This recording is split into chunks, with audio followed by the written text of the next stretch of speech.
வந்து திமுகவோட தேர்தல் அறிக்கை நீங்க பாத்தீங்களா? பார்த்தேன் மேடம். பாத்தீங்களா? பார்த்துருக்கேன். அதுல உங்களுக்கு பிடிச்ச தேர்தல் அறிக்கை என்னது?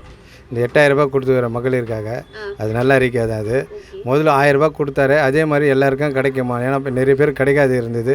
இது எல்லாருக்கும் கிடைச்சா சந்தோஷமாக இருக்கும் மகளிருக்கு. அப்படிங்களா? ஆமாம்.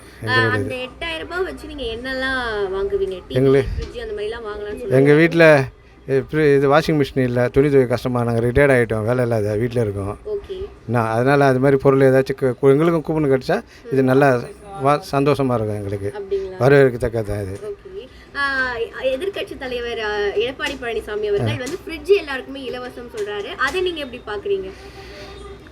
அவர் வந்து இன்னும் கட்சி வரல, அதனால தெரியல. இவர் வந்து ஏற்கனவே கொடுத்துருக்காங்க. அதனால இந்த 1000 ரூபாய் கொடுக்குறாங்களோ, மேலே 2000 ரூபாய், ஒரு 1000 ரூபாய் 2000 ரூபாய் ஆக்கிறாரு. உத்தியோகருக்கு வந்து 1500 வந்து 1200 ஆக்கியிருக்காரு. இது மாதிரிலாம் பண்ணுறாங்க, பண்ணுவாங்கன்ற ஒரு நம்பிக்கை இருக்குது எங்களுக்கு.